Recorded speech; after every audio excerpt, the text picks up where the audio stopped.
Hey, les dents. Quoi? As-tu entendu ce qui s'est passé dans la Ligue des mêlés? Pas la ligue, c'est la ligne des mêlés. Oui. Je suis mêlé, excuse-moi. En tout cas, maintenant, ça va s'appeler les mêlés. Juste les mêlés? Qu'est-ce que c'est ça, ce nom-là, les mêlés? Oh, c'est du monde mêlé. C'est quoi, c'est... Mais il y a une ligue entre les deux, ligue des mêlés, je sais pas. Je vais tenir avec toi, c'est ça. Fuck you.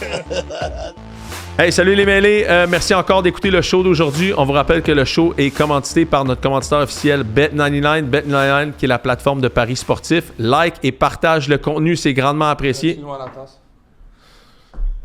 C'est tellement gossant, ce gars. Like et partage le contenu. Puis si t'as des commentaires, des questions, tu peux laisser ça en commentaire. Tiens, faut-tu la refaire, là? Tiens, en tout cas. Anyway. Tu sais, hein, Bumble?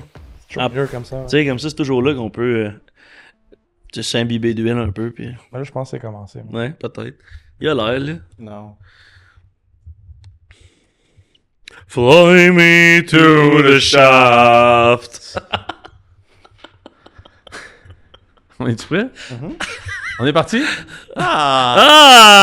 Starting at left guard. On a left guard from Misery Concordia, Baby Bumble!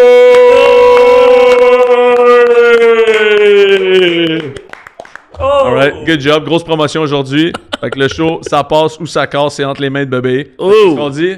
Ouais, donc, bébé. Ah ouais, babe. Ah ouais, babe. Ah ouais, babe. Donne un show, babe. Ouais.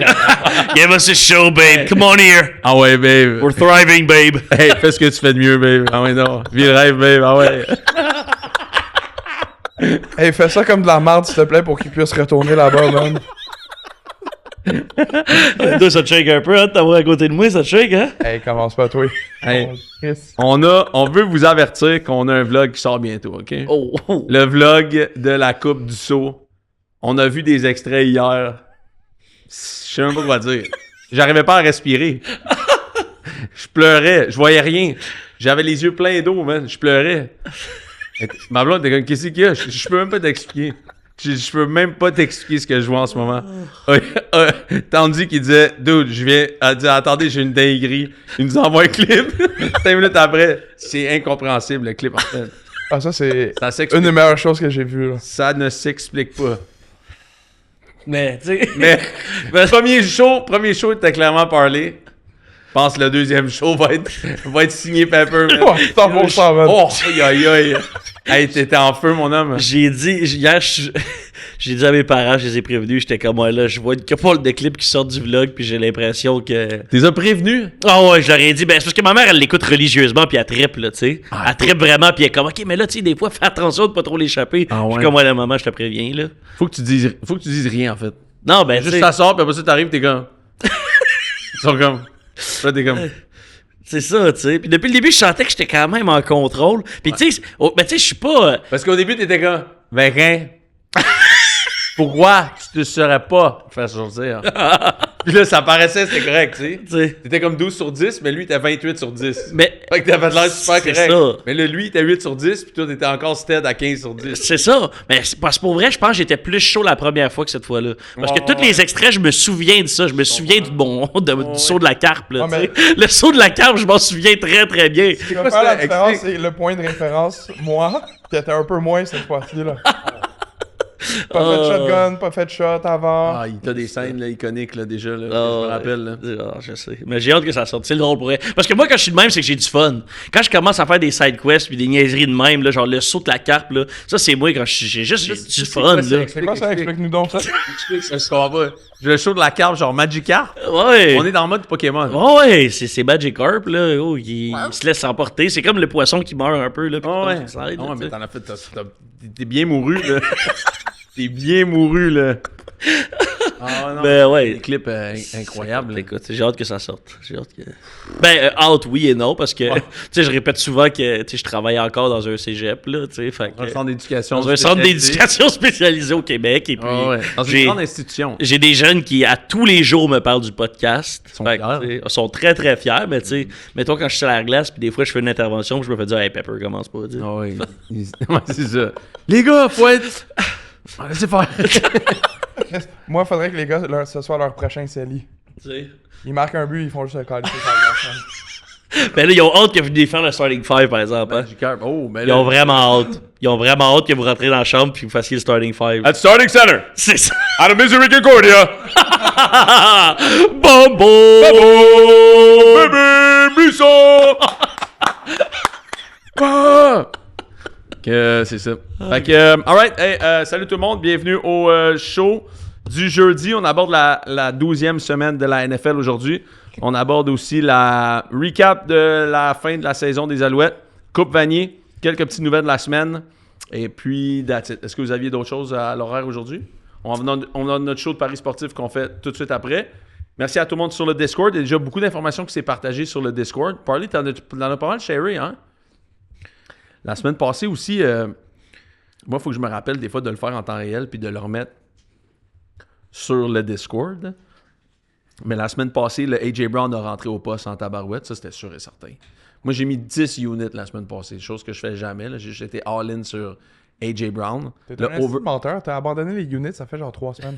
Là, quand je parle de... Je l'abandonne, mais je l'ai fait quand même dans mon pari. Là, genre, Dans son shaft, il continue. Fait que, tu sais, mais je l'avais mis sur le Discord quand même. Dès que la nouvelle était sortie, j'avais mis AJ Brown over tout. Là, genre. J'avais mis over le 3.5 catch. Fait que ça avait bien sorti. Là. Je suis sur une bonne run quand même. Là. Fait que ça va bien. J'ai malheureusement perdu mon parlay qui allait faire en sorte que j'allais me retirer et vivre dans les îles Caïmans. Fait que ça, c'est vraiment dommage. Parce que je pourrais pas aller dans les îles Caïmans aussi rapidement que j'aurais souhaité parce que les Alouettes ont perdu. Mais en fait, c'était, hein, on se rappelle, c'était Dodgers, Alouettes, Ohio State, Rams, puis Timberwolves. Puis mon plan depuis le début qui était de cash out Timberwolves Western Finals, que je pense que ça aurait pu se passer. Là, les Alouettes m'ont un peu chié dans l'appel. Fait que bien hâte de voir si Ohio State, si toutes les autres équipes gagnent, pour vrai, je suis en tabarouette. Parce que je pense que Rams sont en voie de, pour vrai, se rendre au Super Bowl. Ouais. Ohio State, fort probablement en National Championship. On verra, hein. Toi, qu'est-ce que t'en penses de ça? Commence-moi pas, là. Fait que là, j'en ai refait un autre hier, en fait, puis je vais vous le dire tantôt. Je vous ai dit un petit peu. Non. Toi, on veut pas t'entendre. On veut pas t'entendre. On veut pas t'entendre. Mais là, toi, tu vas faire quoi si les Chiefs et Ohio State gagnent? L'année dernière, ça a quand même passé proche, là. Ça se peut, là. Tu sais, ça se pourrait que ça se produise, là.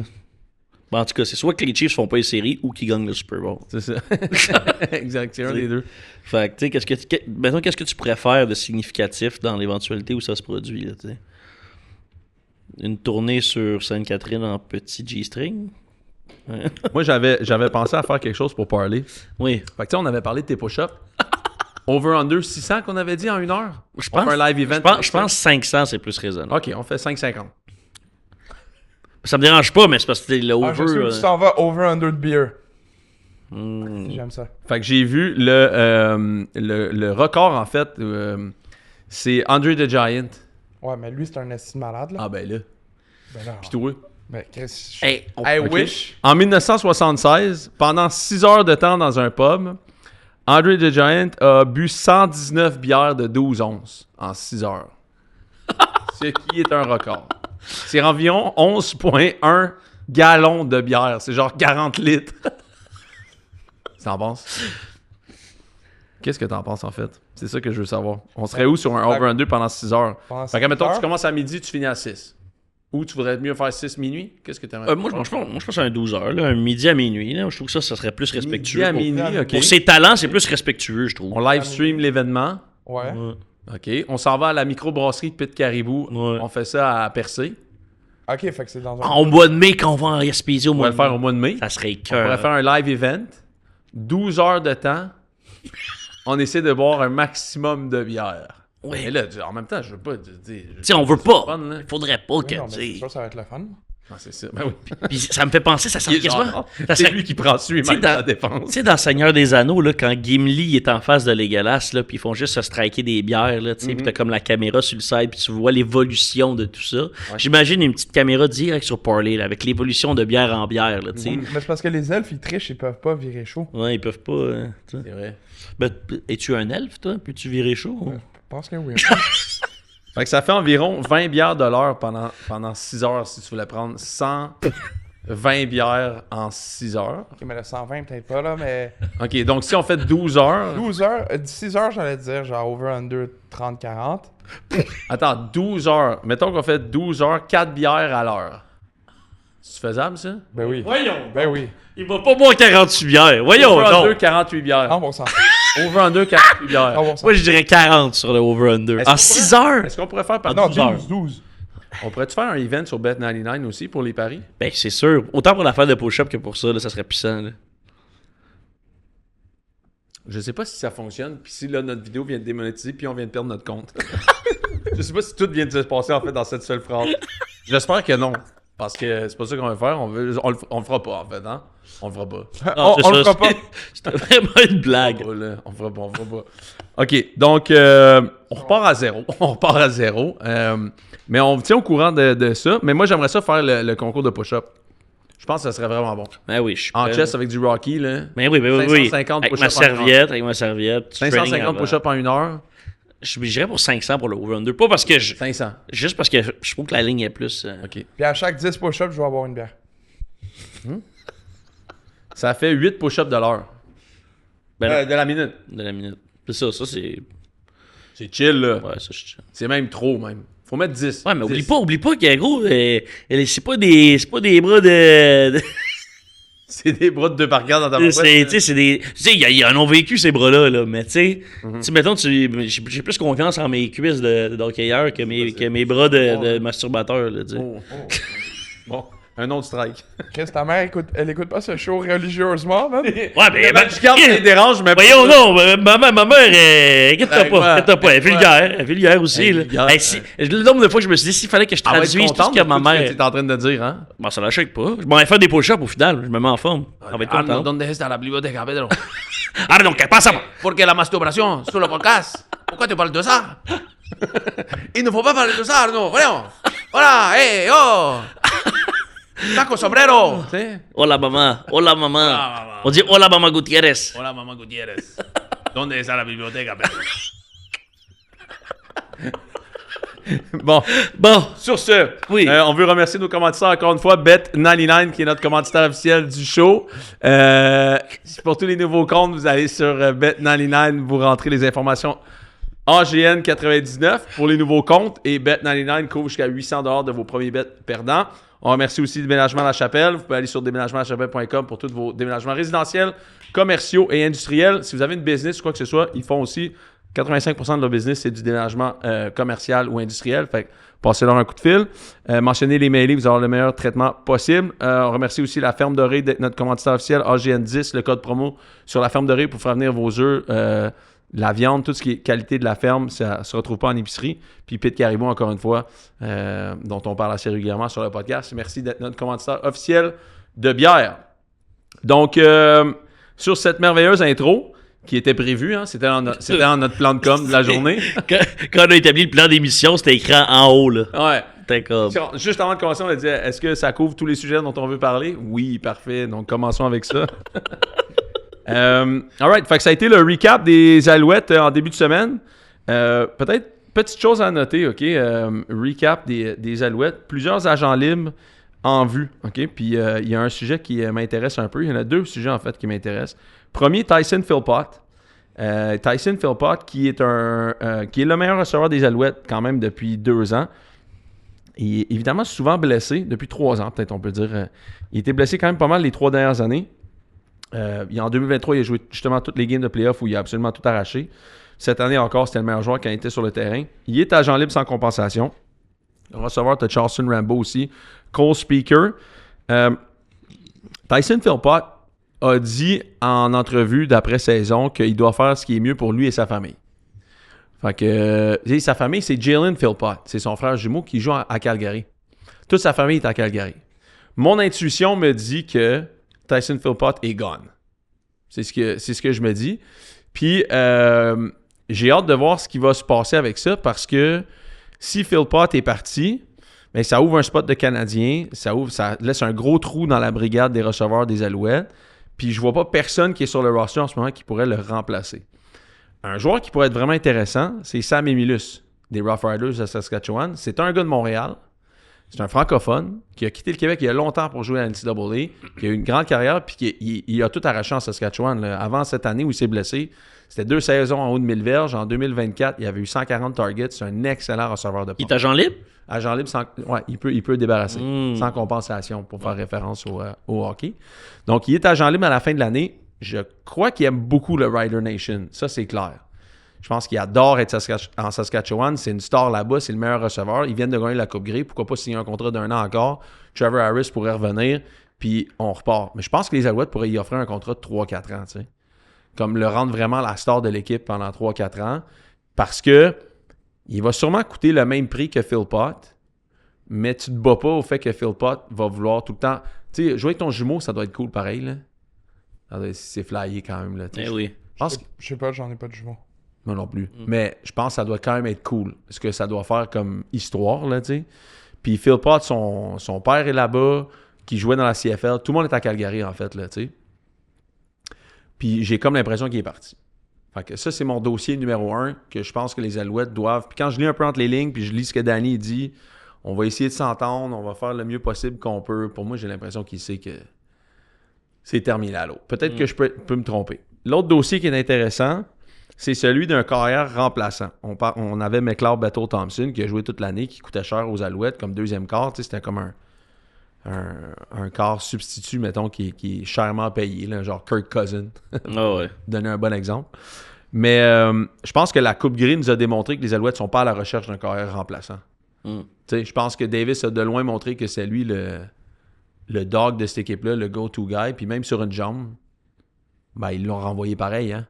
Il s'est claqué derrière drive ou avant derrière drive de la Coupe Grey, puis ils n'ont pas renvoyé McLeod Beto Thompson. Là. Même si moi, je hurlais dans mon salon, puis je disais, dégage, tu sais, genre, laisse la place à l'autre, ils l'ont pas laissé. Là. Fait que, pour moi, je pense que ça, c'est un dossier qui est réglé. Le QB des Alouettes, c'est Davis Alexander. Ils vont ride or die avec Davis Alexander. Puis je vois Shea Patterson, le gars qui a fait le fumble, mais qui est quand même un bon quarterback. Je trouve juste qu'il n'était pas à la bonne position à être le carrière remplaçant. Après, Marc-Antoine Dequoy est agent libre. J'ai hâte de voir parce qu'on a quand même repêché Nate Beauchemin l'année passée, le Defensive MVP du U-Sports de Calgary. C'est un safety. Marc-Antoine est clairement plus sur la pente descendante que la pente ascendante. Je pense qu'il a 31 ans ou quelque chose comme ça. Puis il fait d'autres choses dans sa vie, Marc-Antoine. Il a 1 million de projets. Là. Ouais. Je sais pas jusqu'à quel point il va rester avec les Alouettes. Une chose est sûre, c'est que les Alouettes, en ce moment, et Sask, les deux équipes sont favoris pour retourner à la Coupe Grey s'il y avait une coupe demain matin, là, je pense. Ah ouais. C'est surtout en sortant de l'Est. Fait que peut-être que Marc-Antoine va donner une autre shot aux Alouettes, mais pour moi, je pense qu'il est plus sur le bord d'avoir fini qu'autre chose. Puis l'autre, c'est Darnell Sankey, peut-être le meilleur secondaire intérieur de la CFL. Moi, il est agent libre aussi, mais je pense que c'est Jeffrey Canté-Arcou qui va prendre le dessus sur l'alignement, en fait. Tu sais, c'est un first round pick, c'est un Québécois. Moi, je pense que c'est peut-être lui, en fait, tu sais, le fameux ratio. Là, on perd Phil Pott, on rentre Jeffrey Canté-Arcou, puis on vient de faire un switch de ratio. On a un Canadien qui sort, un Canadien qui rentre. Ça peut être une solution de rechange pour les Alouettes. C'est ça. Sinon, avez-vous d'autres choses sur la fin de la saison des Alouettes? Non, pas dans mon cas. Non. Une affaire qui est à surveiller, c'est avec les changements de règlement. Tu sais, je sais pas s'ils vont avoir besoin d'un stade, non, les Alouettes? Pourquoi? Mais parce que si McGill ne veulent pas faire les changements de ajustements, règlement ouais. ou ces affaires-là, tu sais, il va falloir qu'ils jouent quelque part. Là. Ouais, mais le commissioner avait pas dit justement qu'il allait, dans le fond, la CFL allait couvrir les coûts pour les stades où il y a une équipe de la CFL puis de U-Sport qui collaborent ensemble. Fait que tu sais, mettons au Manitoba, ben t'as l'Université du Manitoba qui joue à Winnipeg dans le stade, comme McGill fait à Montréal. Fait que je pense que tout serait couvert par la CFL pour ça. Intéressant. C'est ce que j'ai vu passer. Am I right? Je sais pas. OK. À surveiller, en tout cas. Mais ça pourrait être cool quand même d'avoir un stade des Alouettes. Quoi? Non, c'est lui. Capable. Je comprends. Non, mais il s'est replacé les cheveux, là. Tu sais, j'étais quand même une petite coquine, là. C'est J'avais quoi? un cheveu dans les yeux, man. Comme s'ils sont mieux maintenant qu'avant. là. C'est ça, il est en train de se replacer, là. Oh, ouais. Voyons donc. Fait ça pour ses fans de Trois-Rivières. Pas ça que c'est peut-être. passé, pas en tout. Ouais. Je me suis peut-être un peu endormi. Hey. Ça, c'était génial. Notre gars des réseaux sociaux a fait une job incroyable là-dessus. Hein. Alors, on les félicite. On est les meilleurs pour vrai. Là. Ouais. Vous êtes vraiment forts, les boys. Yeah. C'était pas nécessaire, ce clip. C'est pas nécessaire. Ce qui est drôle, c'est qu'on s'est rendu compte tantôt que Parley, c'est le seul qui est pas dans le groupe de ça. C'est genre, je savais même pas. Ouais. Il est quand même, pourquoi Parley est pas ici? Je dis, man, je savais même pas qu'il était pas là, mais qu'il mange la marde. Tout va bien sans lui. Lui, il fait juste, il reçoit le produit final, genre, hey, Chris. Moi, j'étais sûr que Parley, il acquiesçait à tout ce qu'on faisait depuis le début. Là. Ben non. Non, je savais pas. On s'est rendu compte tantôt, mais trop tard. Là, Ouais, trop tard. Mais là, on peut le rentrer là, mais ça change quoi? Non, chose est faite, là. Tu sais, c'est comme le Magikarp. Et ça, c'est sur le blog, là. Le Magikarp. Et autres, là. Oh, oui. Et autres. Oui, et autres. Hey, Coupe Vanier en fin de semaine. Les Carabins jouent contre Sask. Fait qu'en fait, Bombo, peut-être tu pourrais t'entendre là-dessus, vu que tu as quand même une expertise du OUA puis sortir un petit peu de la province. T'as-tu comme un aperçu de la game ou quelque chose que tu penses qui pourrait se passer ou quelque chose à dire sur cette game-là? Saskatchewan sont 0-6 dans leurs 6 dernières Coupes Vanier. Apparition dans la Coupe Vanier. La dernière, d'ailleurs, c'était contre Western. Ouais, puis Sask avait gagné en demi-finale contre Montréal au Sepsum. Exact. Sur un late push, il avait gagné genre 14-7, je pense. Ouais, c'était sur un... C'était la première année à jouer au Sénécal, je pense. Si je ne m'abuse. Là. Je sais que c'était ma première année à moi, mais Joe, je sais pas. 2021? Ouais. C'est ça. Mais, ouais, tu sais, en même temps, c'est ça. Ils sont peut-être dus pour en gagner une. Ouais, ça, c'est sûr que si on y va dans ce langage-là, ils sont dus en tabarouette. Il y a une coupe. Leurs deux meilleurs joueurs, en fait, Daniel Weeb puis Riker Frank, le porteur de ballon puis le receveur intérieur, eux, ils ont perdu 2 coupes Vanier dans leur carrière. Une contre Western, puis l'autre contre Laval avec Mittal puis Desjardins.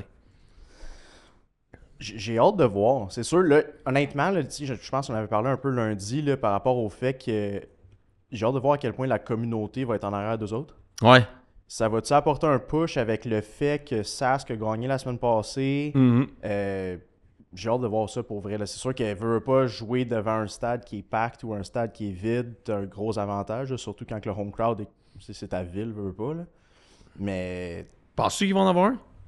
je pense pas. Moi non plus. Je pense pas. Ça Pas pourquoi, hein? Je vois pas d'advertising, je vois pas rien qui se fait nécessairement. Puis tu sais, je checkais justement sur Twitter par rapport à ça, puis le monde, ils quasiment sont même pas au courant que le Vanier est là. Il y a une réalité vraiment impressionnante et je me rends compte quand la demi-finale canadienne arrive puis quand la Coupe Vanier arrive, c'est à quel point les jeunes au Québec, ils ont une autre sacrément d'expérience que tous les autres joueurs de la province, du Canada en fait. Parce que tu sais, je veux dire, jouer devant 22 000 à Québec, là, ça n'a aucun sens. Ouais. S'il y avait 8 000 places au Carabin, le match Carabin-Laval serait plein. Eh oui. Ah, Tu sais, je veux dire, on a Même même plus. parlé- plus que ça, là. Même plus. On a même parlé d'une game à Percival. Tu sais, Ouais. Moi, je pense que Percival pourrait être aux 3/4 plein. Montréal-Laval un vendredi soir en plein milieu de l'année ou un samedi soir. Tu sais, je pense que Mais cette game-là à Montréal, là, en septembre, là, c'est rempli. Là. oui. C'est rempli. Mais quand tu regardes à travers le Canada, c'est rare qu'il y ait 2-3 000 personnes dans un match. Là. C'est rare quand même. À moins que ça soit comme le Panda Game à Ottawa, mais c'est vraiment comme une game culturelle. C'est pas vraiment. Tu sais. Il y a combien de places à Sherbrooke ou à Bishop? Ben écoute, Parce ça, que c'est je un me bon demandais, point. Sherbrooke, c'est Sherbrooke. autour de 10 000. Exact. Ouais. Fait que Parce même que eux, cette ils ont- game-là, Bishop-Sherbrooke risque d'être intéressante aussi. Là. Ça risque d'être intéressant aussi parce que là, Bishop, de tout ce que j'entends, c'est sûr à 100% qu'ils reviennent dans le Québec. Ouais. Fait que ça, c'est vraiment cool. Moi, je suis vraiment hâte de voir ça parce Cette que rivalité-là va être je intéressante. pense qu'ils vont pouvoir vraiment être intéressants au niveau aussi du recrutement. Parce que je pense que la culture de Bishop a changé dans les dernières années. Le swag autour de l'équipe, je pense qu'ils en ont beaucoup plus qu'à l'époque. Puis leurs installations sont vraiment intéressantes comparativement à d'autres programmes. Puis l'université est derrière eux. Puis tu sais, en même temps, si tu prends tout l'argent des boosters qui était donné pour le transport, puis le voyagement, puis la bouffe, puis tout ça, ils réinvestissent dans le programme à la place pour participer au Québec. Ben, ils ont sûrement de quoi pour faire de quoi de le fun, là, tu sais. Puis comme disait Reda la semaine passée, là, Kramdi, ils ont juste à tricher. Là. Yo, ça. Règle numéro 1, Yo. tricher. Moi, je tricherais. moi. Ah, surtout de tricher. Bon, regarde, let's go. Bishop, vous savez quoi faire. Là. Fait que, d'ailleurs, par rapport à ça, je veux vous dire que je me suis fait envoyer un message sur Instagram. OK? Je me rappelle. Je vais essayer de le retrouver peut-être pendant le pod, parce que là, en ce moment, je le vois pas. Mais c'était quelqu'un qui nous disait que son père travaillait à l'Université de Montréal. OK. Ouais, on l'a. Ouais. C'était sur le inbox des mailés, ça? Ouais. OK. Est-ce que tu te rappelles du message pendant que je le trouve? Ben, je vais te trouve-le. Je vais te sortir une stat en même temps là, pour revenir à la Coupe Vanier. Là. Mhm. Depuis le début du mois d'octobre, la O-line de Montréal a juste accordé 3 sacs. Quand même. Ouais, c'est la meilleure O-line au pays. C'est pas en termes de O-line là, la plus exceptionnelle de l'histoire, mais en ce moment, dans ce qui se fait au Canada, c'est, je pense, la meilleure O-line. sais, quand moi je pense à l'O-line de Laval à l'époque, là, genre tous les gars s'en allaient first rounder de la CFL. Là. Danny Gros, 6'7, 335. Charles Vaillancourt, 6'6, 325. Ça, il n'y en a plus. Là. Ça n'existe plus, mais les gars sont bons. Les gars sont bons. Je vais leur donner, les gars sont bons. J'essaie de retrouver Justement, là. Tu l'as, vas-y donc, t'es-tu capable de le lire? Basically, ça dit que son père est le directeur à l'UDM.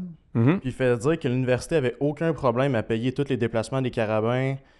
Puis là, il parle aussi de l'histoire des cleats. Si Montréal. L'histoire que j'avais racontée, ouais, sur Laval, elle avait fait venir des cleats en plein milieu de la nuit, là. Ah, mais ça arrive. Une fois à travers les. Ouais. Jamais, là. Mais moi, j'ai bien de la misère à croire que c'est vrai, ce message-là. Ben, qu'il n'y aurait C'était aucun quoi le message? problème. On n'a là. rien compris encore. En fait, le message disait carrément que cette personne-là qui nous a envoyé un message, son père travaillait à l'Université de Montréal comme genre un directeur, quelque chose comme ça. Puis il a demandé à son père, puis son père a dit non, si jamais tous les voyagements des carabins, les dépenses pour les voyagements, les dépenses pour ci, les dépenses pour ça, même s'il y avait eu des cleats qu'on a renvoyés la dernière fois, elle a dit aucun problème de payer ça, toutes les dépenses, zéro problème. Moi, j'ai bien de la misère à croire ça. j'ai bien de la misère à croire qu'il n'y a aucun problème via les dépenses parce que je veux dire, dans n'importe quelle organisation publique que tu sois au Québec, il n'y a rien qui justifie depuis bien longtemps le fait qu'une affaire pour avoir un immense montant de dépenses, puis genre le programme de cheerleading, volleyball et tous les autres sports diraient « Mais nous, on n'a pas le droit de dépenser plus qu'une scène. » Puis là, ça fait de la bisbille. Fait que là, ils vont couper en haut pour donner en bas. Tu sais, tout le monde fait ça. Fait que... 2 vols nolisés pareil en 2 semaines. Non, c'est du gros cash qui sort. Là. Puis c'est la première fois de l'histoire des carabins qui font ça. C'est sûr que ça va rouspéter. C'est sûr. Ça l'a toujours fait. Je veux dire, même à Laval, ça le faisait. Là. Puis il y avait M. Tanguay qui assurait la dépense. Là. Mais sinon, quand l'université est en train d'assumer les dépenses, c'est sûr que ça change le discours. Là. C'est sûr. Ouais, parce que par rapport aux autres, c'est tout le temps par rapport aux autres sports, toute l'argent qui est investi là-dedans, mettons, pour l'équipe de volley qui se rend à leur match, À Rouen. qui se rend à leur match en autobus d'école des fois ou des trucs de même. Là, Ben oui. À l'époque, moi, quand j'étais à Laval, l'équipe de volleyball était super bonne, mais elle disait pourquoi nous autres, on n'a pas d'argent pour aller s'entraîner en Floride? Quand le Rouge et Or, lui, il a de l'argent pour aller s'entraîner en Floride. On gagne tous nos championnats, pourquoi on peut pas y aller? Ah, tu peux y aller, mais oui, mais il y a 14 personnes à tes games. Ouais. Je veux dire, c'est rien qui est justifiable, mais oui, dans la logique de l'équité, puis que ce soit équitable pour tout le monde, bon, on va en donner un peu à lui. Puis là, la natation aussi. Fait que ben, nous autres aussi, on veut s'entraîner pour les championnats canadiens. Ouais. Puis là, tu fais OK, on va t'en donner à toi Une aussi. piscine, c'est une piscine. Là. Comme Une piscine, c'est une Tu sais, piscine. il y en a plein de Cherville, allez faire votre compétition là-bas. Là. Hey, une Va piscine, le c'est une faire ton piscine. spring camp dans la neige au PEP, ça va le faire en Se faire pisser d'en face, c'est se faire pisser d'en face. quand même. C'est ça, exact. Hey, Non, je non. me tourne pas, by the way, là. Mon calice, là. Il est tellement une belle fille en ce J'adore la dynamique. Ah, je sais, c'est pas pire, hein? C'est une bonne idée quand même. Ça me rappelle tous nos voyages. Non, il a comme peur de se tourner, il est comme... Ouais. C'est parti dans un cubicule, ou... Hey. Arrête. D'ailleurs, prochain On road va trip faire- qu'on on- fait, prochain road trip, toi, t'es en arrière. Ah oui, c'est assez, Ah là. non, Yes. t'as pas le siège légitime en avant. Là, Non, pas c'est possible. ça, c'est assez. C'est pas là. vrai que tu me beurres encore pendant 3 heures avec les images qui ressemblent à des crocodiles. Là. Impossible. Hey. Aux douanes, la seule affaire que j'entends, c'est du gars, is a fucking retard. Non, va dans le fond, mon homme. Non, absolument Oh, Il va prendre la place à Bob Mold et là, en arrière. mets le là. child lock en avant, tu pas. peux pas rentrer, mon gars. Impossible. Chris, Pepper, il fait genre 5 pieds. Ouais, pas puis grave. 5 pieds bien remplis, man. T'as-tu C'est une ça. Magikarp, man? Ben oui, oui. Ouais, pis. Ok. Toi, t'avais fait un Magikarp, ça serait jamais relevé, là. Non. C'est tough être grand faire la Magikarp, là. Ouais. Moi, je ferais Magikarp. jamais ça, là. Hey, t'as-tu comment son épaule Sur encaissé la le contact, là? Mais Chris, t'es-tu malade? Je peux 100% faire ça. Ok, on fait la prochaine Ah, fois. j'ai hâte de le voir. Assure-toi qu'il y a une caméra sur toi, par exemple, parce que moi, je veux le voir. ouais. Ouais. 100%. À chaque terrain maintenant qu'on va. Faut qu'il y en ait un qui ait fait le saut de la En plus, carte. à la fin de la scène que Tandy nous a envoyé, t'entends juste Pepper qui dit Hey, veux-tu que je le refasse? Je vais le faire mieux. Il dit Non, c'est correct. Non, c'est parfait. Je peux le faire plus gracieux. Je peux te le refaire, là, ça va être mieux. Il dit Non, c'est bien correct comme ça. C'est Tandy qui a dit Non, refais pas ça, man. Sérieux, ça fait pas de sens. Alright, fait que preview Coupe Vanier, moi je pense que les Carabins vont l'emporter aisément. Je pense que Sask, c'est Ah malheureux. ouais, tant mais... que ça, tant que ça. Mais je pense qu'il n'y a rien que Sask. En fait, Sask, ce qui est malheureux, c'est qu'il leur est arrivé une affaire cette année. Leur carrière toute étoile a eu un diagnostic de cancer après la semaine, Ouais. Après la semaine 5. Là, il est out. Fait que, genre, là, ils ont comme leur carrière backup qui fait bien, mais reste que, tu sais, il y a une différence quand même entre lui. Je pense que c'était. Il y avait 14 passes de toucher en 5 games, là, genre, puis 5, c'était la dernière. Fait que, tu sais, je pense qu'avec lui, ça aurait été différent. Mais je pense que l'autre n'a pas... Farrell, qui s'appelle, n'a pas le bras nécessairement ou les qualités athlétiques pour battre la défensive des Canadiens. Je trouve rien que Sask fait Des mieux que les Carabins. La défense des Canadiens. Carabins? Caramin. Ça dépend des Canadiens en ce moment, là, elle, ça se fait torcher en tabarouette. Ouais, ben, ils sont pas super en arrière. Reinbacker aussi, avec les Bulldogs d'Hamilton. Là. Backer! Aïe, aïe, aïe. Ouais. Ça a l'air fort, ça. Ah ben, fait que ça. Parle-moi pas sur le Canadien. Reinbacher. Est-ce que tu te rappelles, on était à BPM la première fois qu'on a travaillé ensemble? Ouais. C'était là que Reinbacher avait été repêché, tu te rappelles? Ouais. C'était la zizanie. Mais au final, je prendrais pas plus Mishkov. Mais c'est comme. Ils avaient vu juste sur le comportement de Mishkov, puis toutes ses implications, ses entraînements. Ils avaient raison par rapport à Mishkov. Mais Reinbacker, au final, c'est ça, présentement, on demeure sur notre appétit, Parley, n'est-ce pas? Oui. La seule affaire qui est vraiment dommage avec ça, c'est, je leur dis, mais tu sais, genre, même là... Oh, c'est toi, Carlis, là. Il y a des fois dans le sport, là, surtout avec le repêchage, tu sais, mettons, tu sais, le Canadien, ça faisait comme moi, ça faisait genre 20 ans, j'attendais qu'il tank, là. Ouais. Là, il tank 1 an. En tout cas, ils ont tanké au moins 1 an, là. 2 ans, peut-être. 2 ans. Mais 1 an où on finit premier. On se fait pogner notre affaire premier. C'est la seule année qu'il n'y avait pas genre un gars numéro 1, là, consensus numéro 1. Parce que juste l'année d'après, Connor Bedard était là. Puis là, tu me dis, tu sais, Connor Bedard, non, ça change rien. Hey, il est fort, là. ta barouette. Ouais. Ah, puis tantôt, il y avait des discussions. Non, mais si Connor Bedard était à Montréal, là. Ah non, mais là, imagine. Non, mais on se torcherait-tu en ce moment? Bon, ah oui. Sérieusement. On se torcherait en crise. Non, mais chaque samedi soir, Hockey Night, samedi soir, ça serait Andre the Giants avec Parley au Bruno. Ben oui. C'est ça serait le Andre Sports Bar. bières en 2 heures. Let's go, c'est parti. Hein.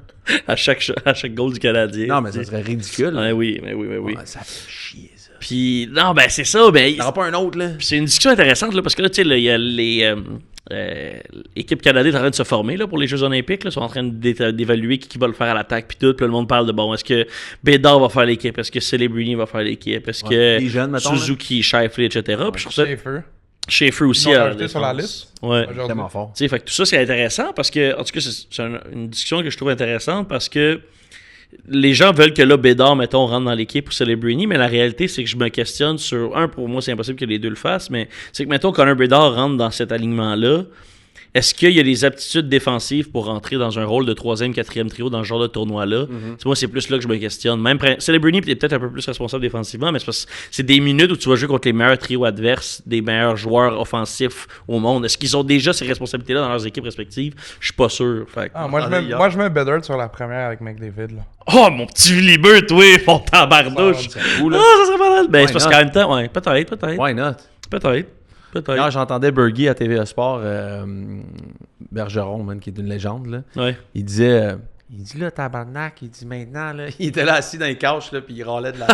ouais. Là, le tigre. Là, tous les astis joueurs, faut qu'ils bloquent des shots, asti. Il bloque. Maintenant, il rend-tu bon, il bloque des shots. Il dit, hey, tabarnak, toi, t'as déjà vu Gretzky bloquer un shot, Khalid? T'as déjà vu le mieux bloquer un shot? Le mieux, si se tassait de la POC, il dit, hey, le gardien est payé pour l'arrêter, ben arrête-la, Khalid! Je pleurais de rire, man. Il ramassait. Là, tous les hosties d'analystes de hockey là, qui disent, là, ah, lui, maintenant, il est bon, il bloque des shots. Hey, tabarnak, fais pas ton chandail retirant en bloquant des shots, Khalid. Hey, man, je pleurais de rire. C'était comme un écœurant, le tigre. Il faudrait essayer le tigre. Ah, oui. Hey, t'en niaiser, oui, je vais demander. Incroyable. Ah, c'est qui? Hey, il rentre de la barre dans lui. Ben oui. Sur un couch, là, le couch, les deux, vous ouais. On va aller m'asseoir ici dans le couch, le tigre, il s'assoit là. Ben oui, on va y mettre un puff au tigre. On va y acheter un tapis de tigre. Ouais, on y met un tigre au bout des pieds. Ça serait cool. On va lui demander à Bergie. Ça serait écœurant. Il est écœurant. Ah ouais. Il est vraiment écœurant. Avec ses bagues, là. Ah, man. Tout le temps, il parle de... Ah oui, tout le temps. C'est de même. Tout le temps carré, tout le temps un frame carré. Hey, quand il parle, il est genre, hey, toi, tabarnak, toi. Ah non, c'est le meilleur, man. Je l'adore, ce gars. Alright, fait que... hey, c'est possible on peut-tu checker la cote de la Coupe Vanille? On l'a-tu? Mais sur le Discord, il y a des gens qui disaient qu'elle était autour de comme 5.5. Hein? Les gens, parce que c'était après le show que t'as dit que toi tu pensais qu'elle allait être à 10,5 puis il y avait quelqu'un qui avait comment genre c'est plus prenable que ce qu'Arnaud a dit, quelque chose autour de 5,5. Je l'ai là. Parce dude, hit that all day, non? Ouais, mais en même temps, c'est quand la dernière fois qu'il y a eu un blowout à la Coupe Vanille? 4,5. C'est quand la dernière fois qu'il y a eu un résultat, mettons, one-sided à la Coupe Vanier? En tout cas, dans mes souvenirs, c'est toujours des matchs quand même serrés, là, peu importe la force des équipes en présence. Peut-être que je me trompe. Puis que... L'affaire, c'est vraiment qu'ils n'ont pas leur QB. Ouais. C'est pas une équipe qui est... Mais ils se sont quand même rendus, là. Ouais, c'est ça. Puis c'est sûr qu'ils rallient autour de ça aussi. Là. L'année passée, Laval 22-17, ça aurait couvert. Ouais. L'année d'avant, Montréal 16-9 contre BC, ça aurait couvert. Laval 30-24 contre Sask, ça aurait couvert. Western 27-21, ça aurait couvert. Mm-hmm. Ben là, non, dude, ça couvre tout le temps. Ah ouais. Tout le temps. La dernière fois que ça n'a pas couvert, c'est Montréal contre... Oh non, Western Laval en 2017, 39-17. OK. Hey, check me, Kerry. Ça, c'était une bonne game, ça. Mais, OK, mais mettons ça, c'est au niveau de la cote. Là. Montréal UBC, c'est la dernière fois. On dit UBC, ça a fini 26-23 pour UBC. 2015. 2014, Montréal McMaster 20-19. Mais sinon, ça couvre tout. Ouais. Sinon, tout couvre tout. Ça, c'était-tu pas une grosse game, by the way? UBC? Ça veut dire les 3 dernières Coupes Vanier depuis 2009, il y a seulement 3 Coupes Vanier qui n'ont pas couvert. Depuis 2005, il y a seulement 3 Coupes Vanier qui n'ont pas couvert le spread de 4,5.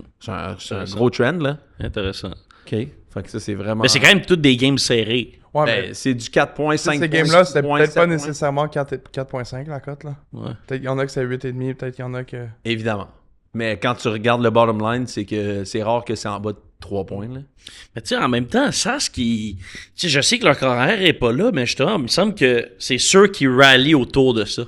C'est ceux qui jouent pour lui, là. Oui, c'est sûr, ils font des... Tu sais, c'est de l'émotion. C'est de l'émotion supplémentaire, là. C'est un grind supplémentaire quand t'arrives là, puis tu joues avec ce genre d'émotion-là, là, tu sais. Tu vas. Ouais, vas-y. Ouais, pis tu sais, tu l'as dit, ils ont perdu 5 de suite, 5 Vanny de suite, puis leurs 2 stars, ils ont perdu 2 de suite. Ouais. Non, ils jouent avec émotion, c'est sûr, puis ils vont jouer à la maison. Ouais. Mais je pense que même 4,5, je suis pas sûr qu'ils ont le squad pour compter avec Montréal.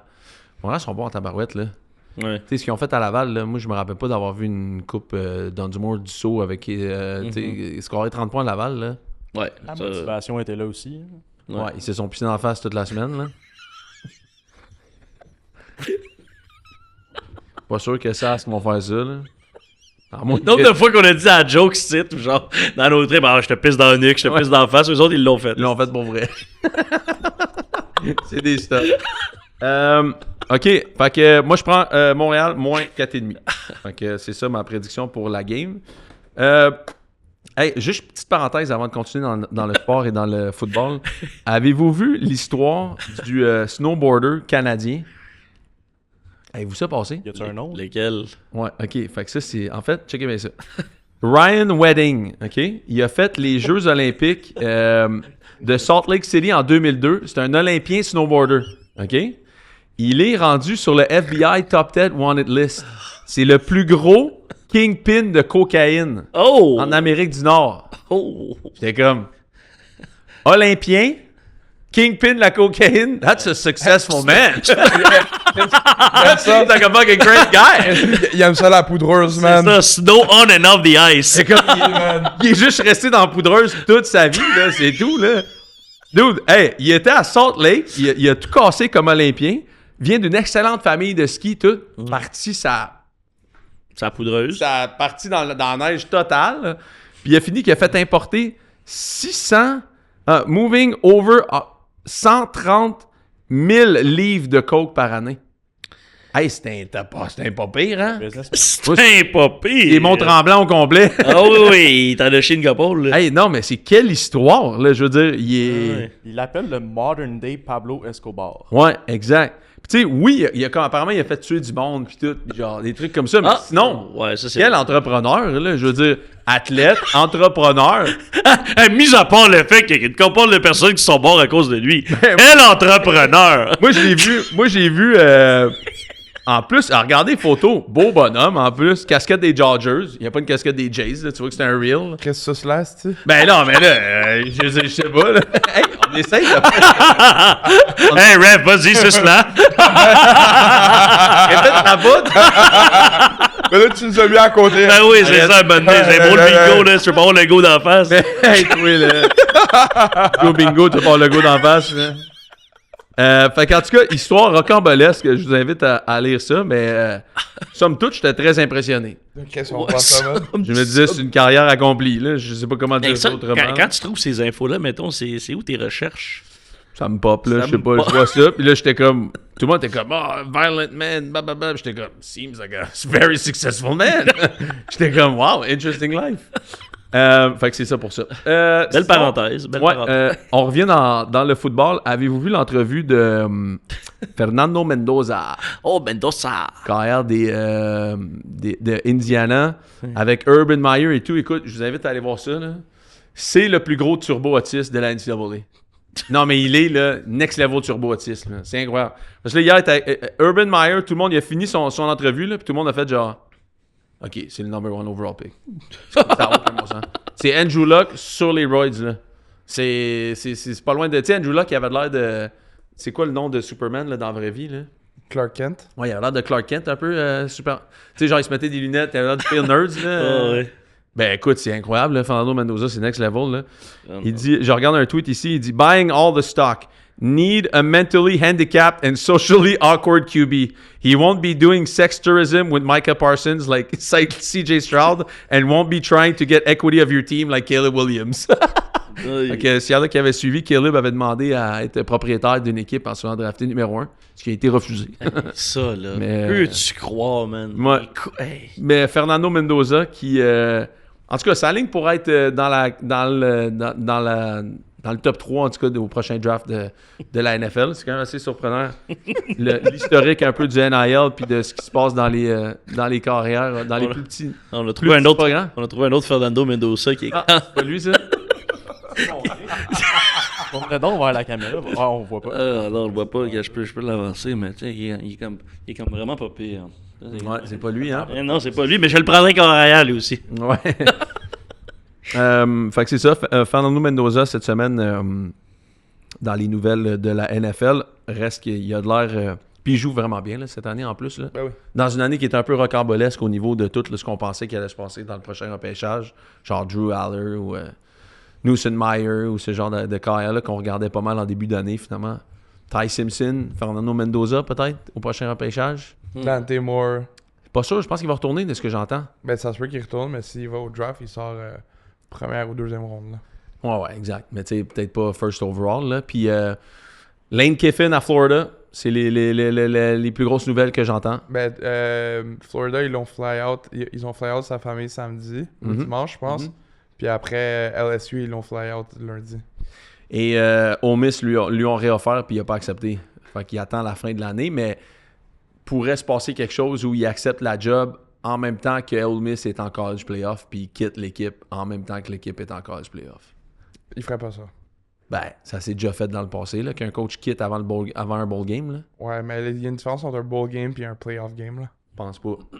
Pas à 23 millions de dollars par année. Mais Florida, s'ils savent qu'il va venir, ils vont pas être stressés de le laisser finir sa saison. Là. Oh, tu serais surpris. On verra. Bowl game, ok. C'est des gros bowl games, là, que je m'en rappelle plus. Oui, mais il y a une différence entre... aucun joueur va sit out un playoff game. Il y a bien des joueurs qui vont sit out un bowl game. Je suis d'accord avec toi, mais on va voir. Ah, Moi, je serais... Écoute, c'est des grosses jobs, là. Ouais, mais j'y crois pas, non. Ça se peut. On verra. Mais ça se pourrait que ça soit le calvaire de ce côté-là, parce que Florida puis LSU pourraient demander à dire, regarde, tu viens tout de suite, puis la job est là, puis elle part dans 24 heures si tu viens pas, tu sais. Tu peux plus l'asseoir à côté de moi. Là. J'ai pas fait exprès. Parce que c'est quand même des grosses jobs. Tu penses que Florida mettrait un pressure comme ça pour un bowl game? Non, absolument pas. 100%. Lane qui est genre... Voulez-vous que je vous raconte à mini échelle une de mes expériences dans le free agency de la CFL? Ah oui, vas-y. Mini échelle. Là. Mais les Ticats avec qui j'avais une super bonne relation, c'est eux qui m'avaient repêché. J'ai joué là 3 ans. Ils m'avaient réoffert avant ma 3e année. Je n'avais pas accepté. Je voulais aller sur le marché des agents libres. Juste avant free agency, mon très bon ami, là, c'était Sean Burke, qui est rendu GM des Red Blacks d'Ottawa. Il m'a dit, you got 20 minutes to say yes or no. If it's a no, get the fuck out. Ouais, mais la saison est finie. Puis, c'est free agency, Non, genre 1 heure après. Florida a bien plus Il m'a besoin... quand même mis devant un ultimatum comme ça. Arnaud. Florida, c'est 23 millions de dollars Ouais, par mais année. LSU, admettons qu'ils disent non. Admettons que lui, il décide de jouer Florida puis LSU. LSU, c'est des boosters. C'est du... ils disent, c'est la plus grosse job. Tu viens ici, t'as 2 jours pour la prendre. Sinon, get the fuck out. On passe à autre chose parce que tu peux pas mettre en péril ta business. Tu peux pas attendre après Lane Kiffin tant que ça. Là. Non, mais Tu vas aller voir d'autres mondes. Florida ont bien plus besoin de Lane Kiffin que Lane Kiffin a besoin de Florida. Tu peux pas jouer cette game-là quand même si Non, c'est non. Florida. Tu Il- peux dire, c'est nous. On est les gros Mais joueurs. il ici, peut on va avoir chercher qui on veut. Il peut avoir un accord, non, mais c'était Bill Napier, leur ancien coach. Mhm. Clairement, ils peuvent pas chercher qui ils veulent. Lane Kiffin, c'est une chance qu'ils ont en ce moment Puis ils vont pas fuck around avec ça, là. Ça se peut. Mais j'ai hâte de voir pour vrai. J'ai hâte de voir parce que ça brasse là en ce moment. Là. Ça brasse, puis la période dans laquelle on arrive en ce moment, il pourrait se passer des choses qui nous surprennent. Là. Ben, le quit pendant les playoffs, non. Tu penses pas? Non. On met-tu un bet là-dessus? Ouais, 100%. 25$? Ouais. Oh.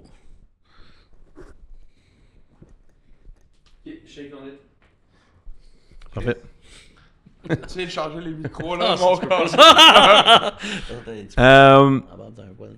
On gardera le sujet de... Je sais pas si vous avez vu J'avais un sujet qui m'avait attiré mon attention. Là. Depuis hier, je parle avec ChatGPT sans arrêt sur l'avenir de la civilisation à cause que Elon Musk a dit que le travail allait servir à rien dans le futur, puis qu'on allait tout avoir des robots, puis qu'on allait se torcher. Ça, tu devrais tellement le screen record, là.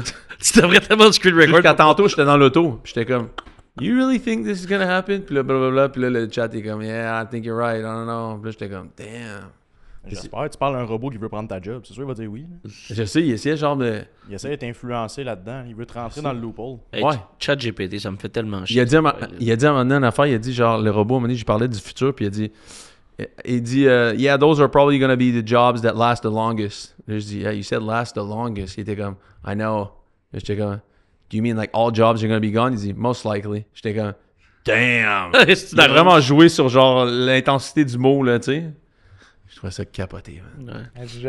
T'essaierais de voir un robot qui se torche comme moi avant la Coupe Vanille, man. Hein? Hein? My job is in a safe hand. Le vlogging reste. My job is va in the rester. safe land. Hey, le vlogging reste, là. Le vlogging reste. L'expérience de l'humain sur un vlog, Ouais. ça va rester, c'est sûr. Mais oui, puis... Non, moi, la dernière fois, genre, il me faisait chier, ChatGPT. J'ai jamais utilisé vraiment ça. Puis la dernière fois, je l'ai utilisé. Puis à chaque fois que, mettons, j'ai demandé de m'aider pour un PowerPoint, là, une affaire de même, là.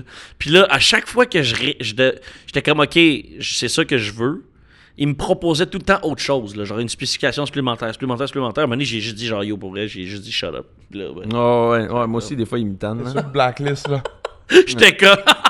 Je suis un des premiers. T'es un des premiers. I made the list. Sam, il sait que t'es un tas de merde. Deuxième jour de suite où est-ce que Joe Burrow a une full practice. On Ouais. sait qu'il va être là contre les Pats en fin de semaine. Fuck. Exact. Fait qu'on tombe dans le football Ouais. maintenant même. Ouais. Fait que Joe Burrow, ça tombe bien parce que je vais en parler tantôt dans les bets, mais j'ai déjà pris en avance, je l'ai betté en fait. J'ai betté le Bengals plus 7. Puis, je les ai-tu betté Moneyline? Puis peut-être un petit over de ce game-là. Là. Peut-être l'over de cette La défense des Bengals est pourrie, là. Ça change pas, là. Pourri. J'ai des statistiques là-dessus. Là. C'est la pire défensive, je pense, de l'histoire de l'humanité. C'est pour ça. Un petit over. Il va avoir des points. Point. Exact. Ouais, il va-tu en premier avec la game de ce soir, Bills Texans? Ouais. Avec une grosse game, là. Ouais. J'ai pris Cleveland Moneyline à 4. Puis... Let me guess le prix, genre Shedder, 500 verges. Ah, mais c'est 5 passes tantôt, touchées. là. Ah, c'est ça. Mais là, ça, c'est tantôt, ça. C'est dans l'autre T'as dit tout show, de là. suite, j'ai pris Cleveland Moneyline. C'est tantôt, T'as là. dit tout de suite. J'ai pris Cleveland Moneyline. Ça, je peux te dire tout de suite. Tu sais que j'ai tout pris les Browns en fin de semaine. Là. Tu sais où je m'en vais avec ça. Alright. Bills Texans. Hein? C'est tellement émotif. Ben oui, Shador, man. Ça reste encore que si Shador va être Rookie of the Year. Ouais, t'as pas parlé ben de sa dernière performance, hein? Mais Non, mais ça, je suis d'accord. Le gars, il a même pas eu un snap avec le first team offense de l'année. toute l'année, tu sais. Non, non, c'est Genre, même le centre, il a dit, genre, j'avais jamais entendu son snap count, genre, sa cadence. Ouais. C'est ça. Fait que, tu sais, on va lui donner une chance de ce côté-là. Ouais. Non. Bills Texans ce soir. Fait que, en fait, Texans, quand tu regardes ça à tous les niveaux, c'est une des meilleures défensives de la NFL. Bills, c'est dommage que les Bills soient rendus là, mais j'ai l'impression que les Bills sont revenus un peu à tu sais, du Josh Allen superhero football. Là. C'est comme, ben, sauve-nous les fesses parce qu'on n'est pas capable de rien faire. 44-32 la semaine dernière contre les Bucks. Puis c'était par un touché jusqu'à la fin quand les Bills ont marqué un dernier touché late.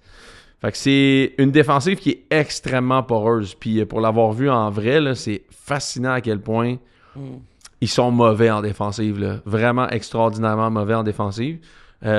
Puis l'avantage de James Cook, il se fait moins sentir. Hein? James Cook, c'était vraiment un running team jusqu'à...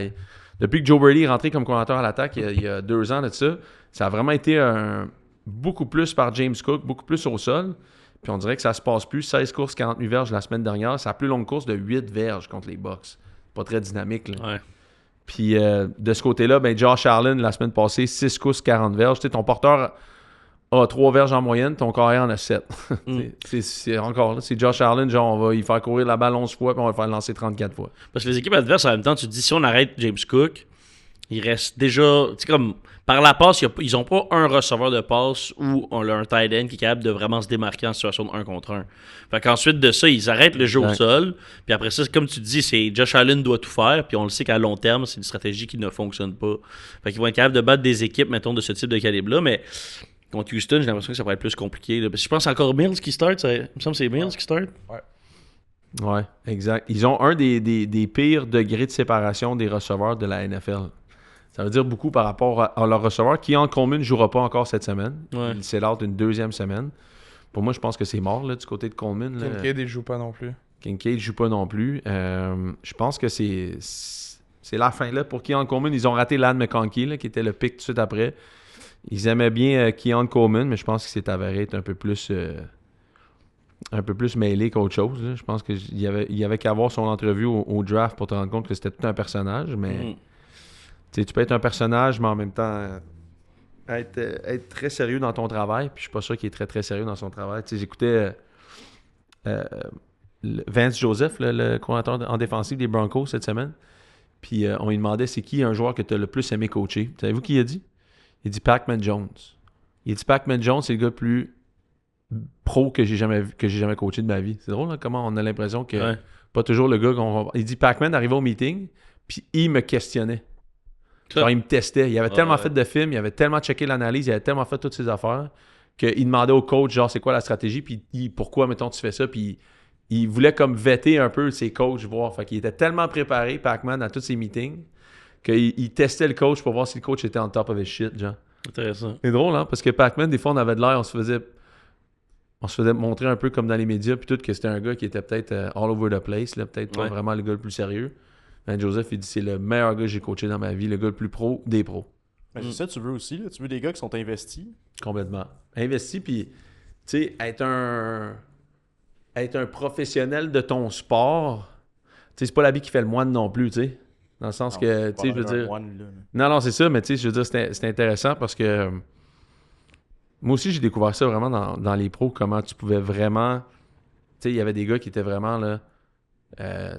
très, très professionnel dans même le sport qui est un sport où tu joues, en fait, là, qui était extrêmement professionnel dans leur préparation. Puis c'est sûr que quand t'es pas très préparé, puis tes coéquipiers sont très préparés, t'as l'air un peu niaiseux, comme dans n'importe quel job, d'ailleurs, tu sais. N'importe quel job, t'arrives à ton meeting du vendredi matin, t'as une grosse présentation, puis t'es le seul qui n'a pas checké ses affaires. T'as de l'air d'un épais, comme Belichick, il questionnait de temps ses joueurs, genre le lundi ou le mardi quand la semaine commençait, puis t'avais toujours Gronk qui savait aucune réponse, là, mais... Ouais. Mais quand t'es un stud comme ça, tu finis par t'en sortir, là, mais... C'est rare, là, les gars. C'est vraiment rare. Avez-vous vu la photo de Bill, là?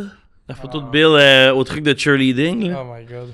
Man, ça commence à être triste, là, tout ça, là. C'était déjà triste, mais là, c'est comme, quelqu'un de proche de lui doit lui dire de sortir de là, là. C'est très triste. C'est quoi cette affaire-là, là? En fait, même Jordan Hudson, elle a l'air d'un monstre là-dessus sur la photo. Mais depuis le début, je te dis, elle a tellement des crazy eyes, là. Je sais. C'est des crazy eyes, genre, deep, là. Ouais. Elle ressemble, je te dis, elle me fait vraiment penser à la fille dans Game of Thrones, là, la sorcière. Là. On pourrait faire un top 5 des pires crazy eyes. OK. Mais pas tout de suite, là, mais... à mijoter. Ouais, c'est ça. Oui, ça, il est à mijoter. Ben, éventuellement, on pourrait se faire un petit top 5 crazy eyes. Je vais le noter. Ouais, note-le. Je vais le noter. C'est bon, ça. J'adore. Il y en a une au Québec, là. Je vais oublier son nom, là. Il y en a une couple, moi, te le dire. C'est-tu... Je vais rentrer une couple de mes ex là-dedans. Là. Ah non, il y en a une au Québec, là, une actrice, là, tout le temps comme ça.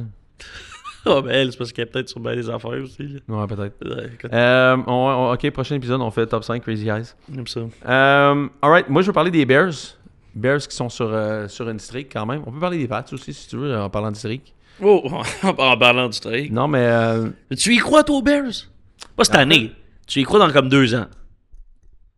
J'y crois parce qu'il n'y a pas tant d'équipes qui sont bonnes.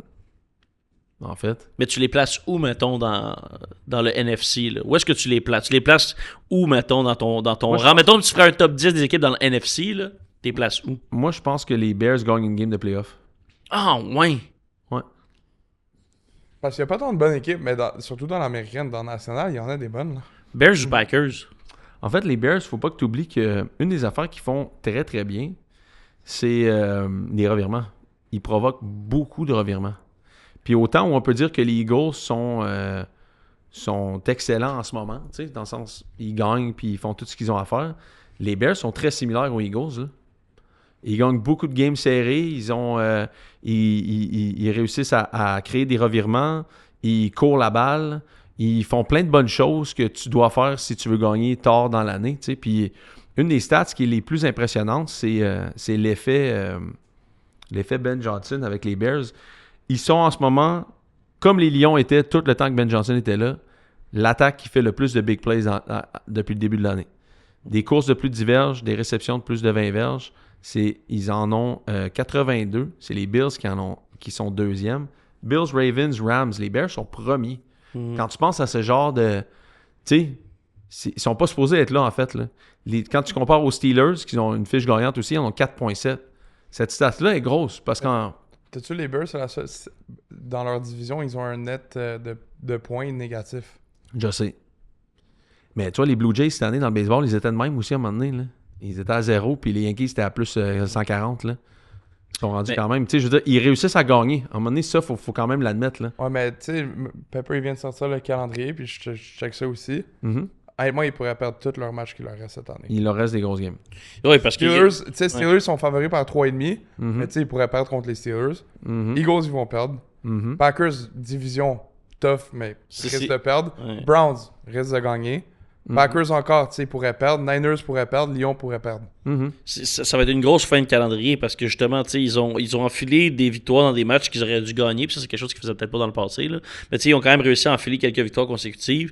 Mais aucune victoire, mettons, contre une équipe, mettons, d'envergure. Là, tu sais, dans le top. Fait que j'ai hâte de voir quand ils vont arriver vraiment contre une équipe tu sais, qui est menaçante. Tu sais, même les Ravens. Mais ils s'améliorent, par exemple, de semaine en semaine. Ouais. Tu sais, quand tu regardes les statistiques, au début, ils avaient le plus de pénalités dans la ligue. Maintenant, ils sont rendus qu'ils en ont comme 5 par match. Donc, au début, il y en avait 9, ils en ont 5. Ouais. Après ça, tu parles des big plays, takeaways. Ils font plein de bonnes affaires qui te font gagner des games. Puis, n'oubliez pas l'avantage du terrain. Puis, jouer à Chicago. À Chicago, c'est un terrain naturel. Ils vont faire fret. Ouais. Ils courent pour 146 verges de course par game. Je veux dire, c'est des choses que tu peux répliquer au mois de janvier, ça. S'ils accueillent une game de playoff chez eux à cause de leur calendrier facile dans l'année ou whatever, puis ils accueillent une équipe chez eux en playoff, puis c'est eux qui ont le plus de takeaways, c'est eux qui ont le meilleur différentiel de takeaways de la NFL, puis ils reçoivent par exemple les Packers à la maison ou ils reçoivent, je sais pas moi, les Niners. Pourquoi ils pourraient pas battre ces deux équipes-là à la maison, tu sais? Ça reste quand même que ça va rester un running game, puis... Ils ont 2 takeaways par match, puis Caleb Williams, c'est un des meilleurs carrières de la NFL pour se sortir des sacs, puis il fait ce qu'il a à faire, puis il s'améliore de semaine en semaine. Je commence à embarquer un peu dans le hype des Bears. Mais tu sais, malgré qu'ils sont 7-3 sur DVOA, leur playoff odds, 44%. Ouais.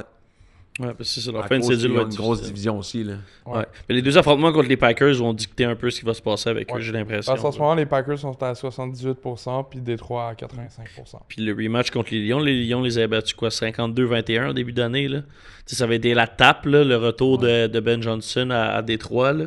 Là, en fin de saison, ce que ça va voir aussi si. Parce que ça risque d'être un match où les deux équipes ont besoin de gagner pour aller en série. Là. Les Lions, présentement, sont même pas dans le portrait, si je me trompe pas, des séries éliminatoires. Non, ils sont à l'extérieur. Fait que ça risque d'être un match dans lequel les deux équipes auront une chance de peut-être faire les séries, dépendamment du résultat. Tu sais, les Lions vont-tu revenir? C'est ça la question aussi, hein? Parce que, man, l'effet Ben Johnson est flagrant, là. Ouais. En tout cas, l'année 1, là, flagrant. Mais si tu penses pas qu'ils vont revenir, je battrais là-dessus, là. Parce qu'ils sont à 85% de faire les séries. Bêterait sur le fait qu'ils les font pas. Ben si tu... Moi, dans ma tête, c'est sûr qu'ils les font. Ouais. Toi, tu penses ça stresse pas pantoute, le Dan Campbell, John Morton, qui sont pas capables de call une game à l'attaque? Zéro? Faut que ça... Moi, ça me stresse, man. Ouais. Mais ça, à quel point? Là. Stress de se rendre loin en playoff, peut-être, mais stress de faire les playoffs, non. Ça me stresse pas. Ça te stresse pas, le 9 points contre les Packers puis contre les Eagles? Ben, il y a des trucs qui... Mais là, je pensais que ta question, c'est est-ce que ça me stresse qu'ils vont faire les séries? Non. Genre, oui, ça me stresse. Oui, je suis un peu comme... moins convaincu des Lions, mettons, en playoff. Mais c'est sûr qu'ils les font, je pense. Ils jouent... en passant, ils finissent leur année contre les Bears, hein, les Lions. Le 4 janvier. Ça pourrait être une game quand même assez déterminante. Exact. Là. Ouh! Non, mais ça c'est si les Bears sont capables de pas en échapper autant que que je pense qu'ils vont en échapper là. Ou ça pourrait finir comme la première année ou la deuxième année de Dan Campbell, là, quand il était allé à Green Bay battre Aaron Rodgers pour finir sa carrière à Lambeau. Là. Eh oui. Peut-être que ça pourrait faire ça. Genre, les Bears font pas les playoffs, mais ils finissent la saison des Lions, genre, ou quelque chose de même. Là, ça pourrait finir ça sur un... Eh oui, mais oui. mais les Bears sont intéressants parce que, pour vrai, Ben Johnson a changé leur équipe. Ah, ça Plus l'année va... Mastermind, lui, là. Ouais. Puis il a pas de l'air de genre un Mike McDaniels, il a l'air vraiment en contrôle de son équipe. Ah, j'aime ses speeches aussi que tu vois des fois dans la chambre. Là, tu vois que c'est quelqu'un qui est vocal, que mettons, son propos a l'air de passer, puis il a l'air proche aussi de ses joueurs à sa façon. Mm-hmm. Puis ça a l'air d'être un gars pour qui tu as envie de jouer. Là. Mm-hmm. Puis oublie pas, c'est l'acquisition de Dennis Allen aussi comme defensive coordinator, hein, le zesty coach des Saints. Là. Le zesty! Mais il était reconnu pour avoir des défensifs qui faisaient beaucoup de revirements aux Saints. Ça a été une acquisition de Ben Johnson. Mais il partira pas, lui, là. Mm. Il ira pas être coach quelque part, là. C'est comme Sean Payton qui prend Van Joseph. C'est comme d'autres qui pognent des DC qui ne retourneront pas être coach, là. Je pense pas que Dennis Allen va retourner être coach nulle part, là. Je pense que la tentative a été faite, puis c'était assez désastreux. C'était le pire head coach contre le spread de la NFL toutes les années qu'il était aux Saints. Fait que c'est genre un lifer defensive coordinator. Ouais. T'as le head coach qui colle les jeux à l'attaque, puis t'as un gars qui s'occupe de sa défense. Ça peut faire une combinaison qui est intéressante. Puis le roster des Bears est vraiment intéressant. Puis en plus, Caleb Williams vient de fêter son 24e anniversaire. Cette semaine. 24? Il a juste 24, dude. Young dude. Hey, c'est fou, là. 24 ans, man. Tu sais, Il a fait un peu Ah, mais plus... c'est ça, les QB qui se sont fait drafter cette année, la plupart ils étaient plus vieux que lui. Là. ouais, c'est ça. Fait que tu sais, ça aussi, c'est... Je veux dire, il y a beaucoup de place à l'apprentissage aussi quand tu penses que... Mhm. Son âge, là, tu sais. Il y a aussi une affaire... On parlait tout le temps de Warren depuis le début de l'année, là. Ouais. Le tight end des Colts. Mais comme Ben Johnson fait depuis le début de l'année, on dirait que commence tranquillement avec Caleb Williams. Ah, il parlait au camp. On commence tranquillement avec le langage du playbook. On en met beaucoup, après ça, on en retire. On commence tranquillement, on monte, on développe. T'sais, il y a comme une phase d'apprentissage que lui, il disait « Ah, ça fait partie du plan d'apprendre de cette façon-là. » Colson Loveland est en train de se développer comme un des meilleurs tight ends de la NFL. Bah, Ouais. on n'est pas rendu là encore. Là. Ben, je veux dire... Il y a eu une énorme game. Là. Ouais, mais quand tu La semaine regardes... passée, 3 catch, 40 verges. La semaine d'avant, genre 5, 40. Je reviens pas qu'ils ont pris lui à la place de Tyler Warren. Là. Tu penses pas encore? Tyler Warren est meilleur que lui. 100%. Moi, je regardais...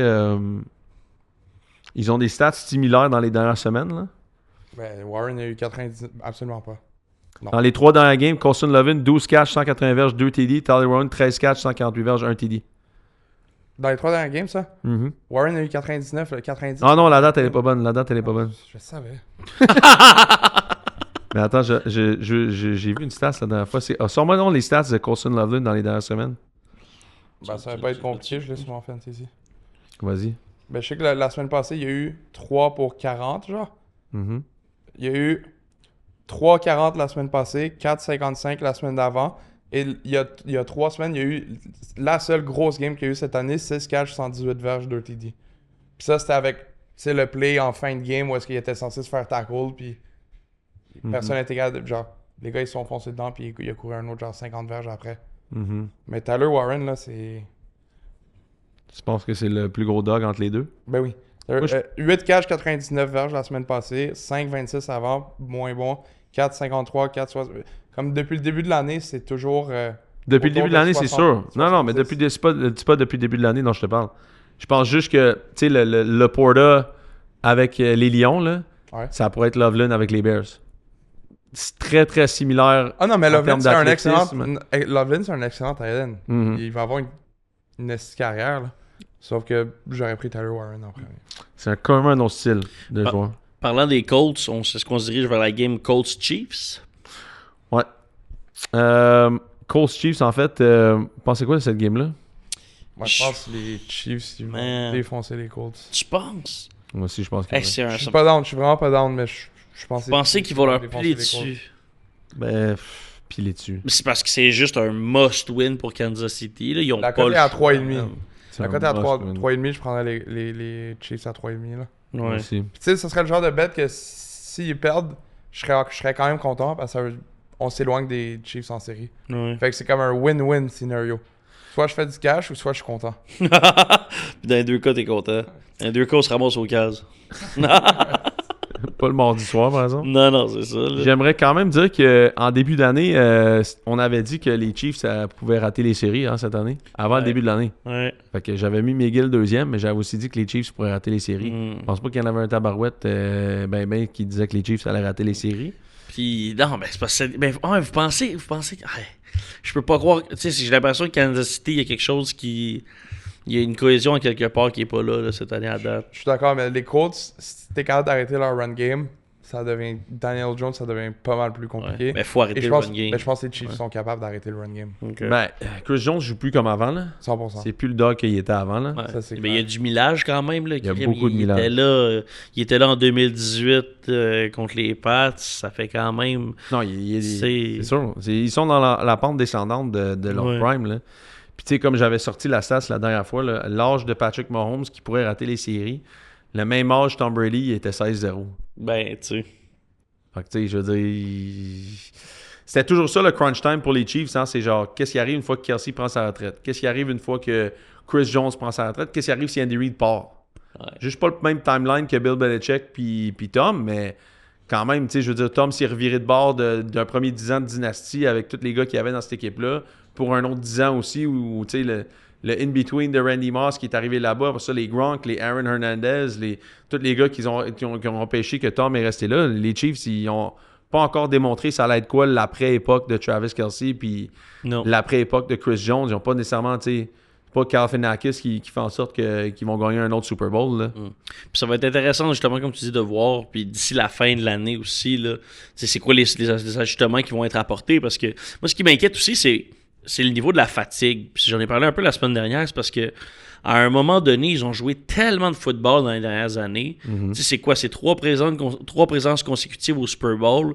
C'est quasiment une saison supplémentaire que les autres équipes, à force de se rendre aussi loin en séries éliminatoires. Fait que moi, j'ai l'impression que c'est la première année où la fatigue les rattrape avec une cédule difficile. Est-ce qu'ils vont être capables de s'ajuster dans les derniers matchs, puis ils en font juste assez pour faire les séries éliminatoires, sachant que, tu sais, au final, on peut rentrer dans le wildcard, ça change rien. Anyway, pour avoir un bail maintenant, c'est juste tu finis premier.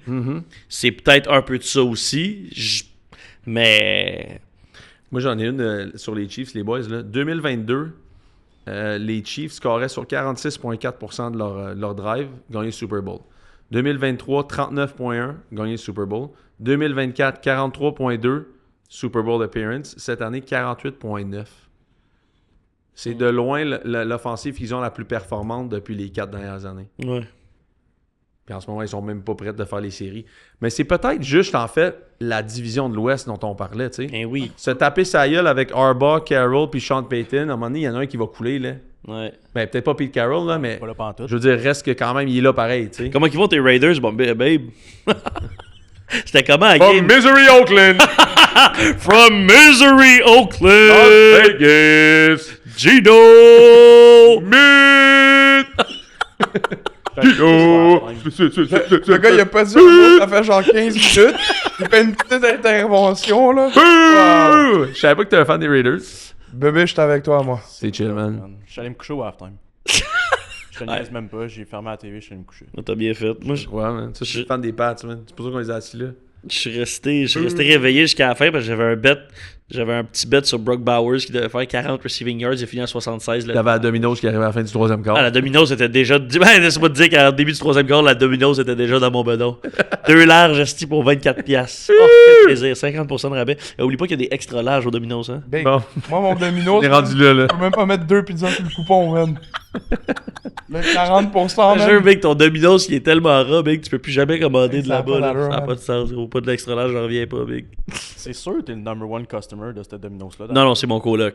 Mon coloc qui commande du Domino's 5 fois semaine. Oh! Environ. Aïe, aïe, aïe. 4-5 fois. C'est pas des 12, ça. Il est au gym tous les jours, fait que Ouais, on va y donner. on va lui donner. Alright, fait que moi, je pense que les Chiefs gagnent la game. Colts, d'un autre côté, Daniel Jones. En fait, c'est Daniel Jones. Week 1 à 8, 3 interceptions, 9 sacs, 2 fumbles. Week 9, 10, 4 interceptions, 12 sacs, 6 fumbles. T'avais sorti une stats par rapport au sac. Le sack rate a genre explosé dans les 2 dernières Ah, le semaines pour pressure les rate. Colts. Est-ce que c'est la O-line? Est-ce que c'est la façon que les autres équipes ont de gérer un peu le first down des Colts puis le running game? Mais une chose est sûre, c'est pas la même équipe dans les 2 dernières semaines qu'ils ont été les 8 premières semaines. Tu sais, les Colts en playoff, je sais pas, là. C'est quand même un peu un one-trick Mettons, si pony. c'est un Colts Chiefs, je prendrais les Chiefs. Colts. N'importe quand, là. Colts Pats, vous prenez qui? En playoff? Ouais. En playoff, la game est où? Non, moi je prends les Pats. Ouais. Les Pats n'ont pas donné 50 verges encore à running back. C'est fou, hein, ça? Ils vont peut-être en donner 89 à Jonathan Taylor, mais ça serait certainement pas 175. Hein. Ouais. Je pense. Qui? Je pense que je prendrais les Pats aussi. Ok, fait que, tu sais, les Pats sont quand même dans votre. Moi, je pense que les Pats ont une chance de se rendre au AFC Championship. T'imagines un Colts Pats? Ouais, c'est ça. Ça se pourrait. Brady Manning. C'est dégueu. Là. Denver vont être tough à sortir. Ça se pourrait que ça soit genre Rams Eagles, Colts Pats. Moi, je pense que les Colts vont sortir en première ronde des séries, mais. Ça dépend qui jouent, là. Ça dépend qui joue. Moi, je pense que les Ravens, ils finissent là. La grosse Ils finissent carte cachée, en fait, c'est les Ravens puis les Chiefs. C'est les Ravens puis les Chiefs. Ouais. S'ils réussissent à faire les playoffs, Oh, mais no matter what, il y a sont un plus gros favoris. doute oui. sur les Chiefs en ce moment que les Ravens. Parce que les Ravens, leur calendrier est quand même très très facile. Puis Ouais, puis ils sont puis les Steelers sont tellement en train de choquer leur affaire que. Les Ravens, s'ils gagnent, ils ont 76% de chance de faire les playoffs. Les Chiefs sont à 57 s'ils gagnent. Fait que la cote n'est pas si immense s'ils gagnent parce que ils sont à 45 en ce moment, 57. Les Ravens, même en ce moment, sont à 72. Ouais, c'est parce que même Pittsburgh en fin de semaine, ils sont underdog. Fait que, tu sais, si on suit les odds, Pittsburgh, ils perdent en fin de semaine encore. Ravens, ils gagnent, ils sont rendus égalité. Tu sais, ils ont un pad plus facile que les Chiefs parce que leurs divisions sont de la merde. Puis tu finis premier de la division, t'es en playoff, c'est sûr. Les Chiefs, premier de la division, c'est dead, là. Il faut absolument que les Steelers ratent les playoffs.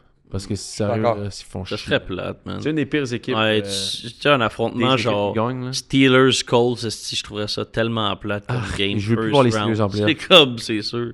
J'ai une question pour vous. Ça me fait penser un peu aux Bucks, tout ça, puis mettons les Buccaneers en soi, qu'est-ce que vous pensez qu'il leur manque pour passer vraiment à une étape d'être perçu comme une équipe qui peut potentiellement gagner le Super Bowl? Parce que oui, ils sont bons. Oui, ils mettent des points au tableau. Oui, Baker Mayfield, initialement, a été perçu comme, il l'est peut-être un peu encore, comme un candidat potentiel au MVP de la Ligue. Mais il n'y a personne qui les voit réellement se rendre loin en série ou être un danger potentiel aux meilleures équipes dans leur conférence. Fait que c'est quoi qui leur manque à eux pour prendre un autre step? Parce qu'ils ont beaucoup de weapons en offensive. Techniquement, Bowles est un coach défensif. C'est quoi qui manque? Ben, une équipe en Beaucoup, santé. beaucoup de blessés, là. Ouais. Ça, une équipe en santé, là. Hey, t'imagines s'il y avait tout le monde? Godwin, Godwin, Ibuka, Evans est là avec Evans, Ibuka, Bucky Irving, ça fait genre 5 games, il manque. la O-line. Ben, là, tu sais, il y a beaucoup de morceaux qui manquent. Puis si tout le monde est là, vous pensez qu'ils peuvent rivaliser avec tout le monde? Ouais, Ouais. ouais. Que... Moi, je pense que si tout le monde est là, ils ont un roster similaire avec les Lions et les Eagles. Ça. Parce que, ouais. Je pense que j'aime Baker Mayfield, je l'aime vraiment mieux que Jalen Hurts, ça c'est sûr. Ouais. Je pense que Baker Mayfield est un top 7 meilleur QB de la NFL en ce moment. Parce que moi, je pense que c'est un peu leur défensive qui en a perdu, surtout au niveau de la défense contre la course. Avant, c'était une défensive que tu pouvais pas courir contre eux. Cette année, leur statistique défensive contre la course a un peu descendu, parce qu'avant, c'était leur défense qui était vraiment forte. Là, tu sais. Mais j'ai l'impression qu'ils en ont peut-être perdu un peu en défensive. Puis si je me trompe pas, ils ont moins de blessés en défense.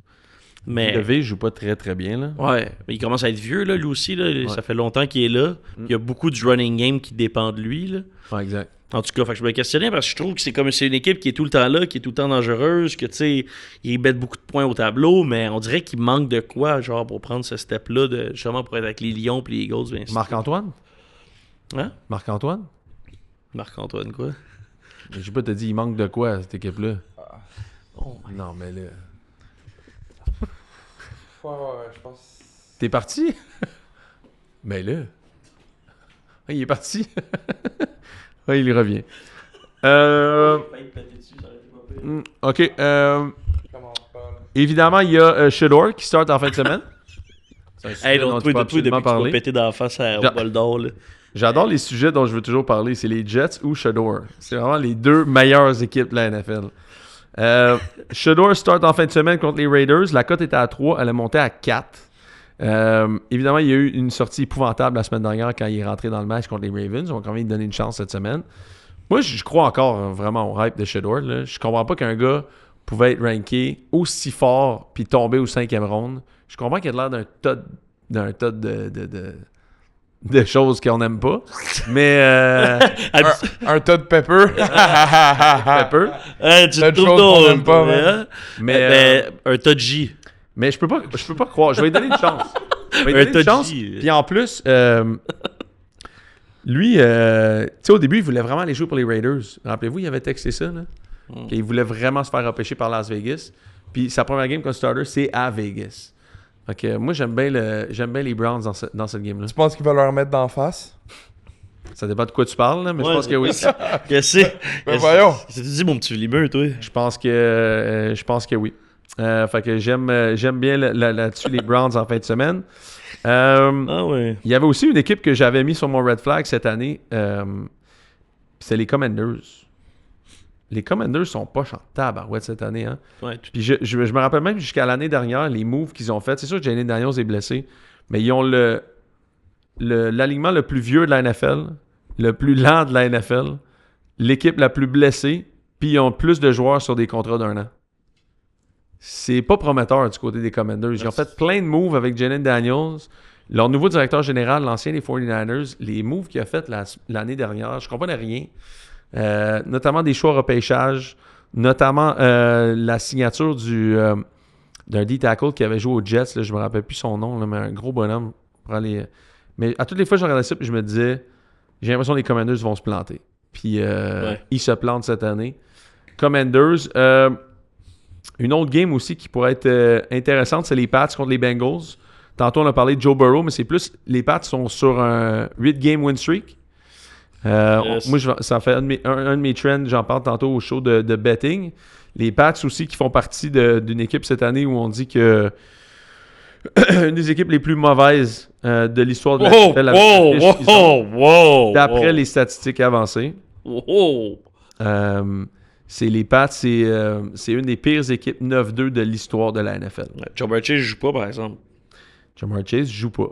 C'est à peu près tout. Mais si Joe Burrow joue en passant dans le segment de betting, T. Higgins over tout, évidemment. Mais moi, le seul truc qui me stresse, c'est Christian Gonzalez. Là. Parce que Jamar Chase, il joue pas, fait que c'est sûr que Gonzalez il va être sur T. Higgins. Là. Peut-être Yovisas qui est quand même pas pire. J'allais pogner Higgins, mais après, j'ai fait Christian Gonzalez. Ouais, puis il y a Yovisach, je pense qu'il s'appelle. Qui a habituellement, en tout cas, quand même une bonne connexion à Burrow. C'est peut-être lui qui va être plus maximisé. En fait, tu vois, les pires équipes depuis 1978 DVOA à 9-2. On en a parlé quelques fois. Là, 2022, Minnesota. Perdu en playoff, premier tour. Deuxième, c'est New England. Troisième, c'est Arizona 2014. Perdu premier tour des playoffs. 2001, Chicago 9-2. Perdu divisional round. Bref, tout le monde a perdu. Les meilleurs parcours, c'est 89, 99, Tennessee, Denver, perdu au Super Bowl. Sinon, 2003, New England, gagné le Super Bowl. Je check les... C'est ça le meilleur parcours des pires équipes de l'histoire depuis 78 avec 9-2, mais les pires dans le DVOA. Qu'est-ce que ça veut dire? Je check les cut receiving yards de André Iosivas. Ouais.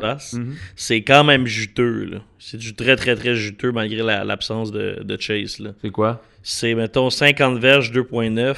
Quand même. 64. Puis, mettons, 80, t'es rendu à 8, là, quand même. Là. C'est juteux. C'est très juteux, là, si jamais. Là. Comme tu dis.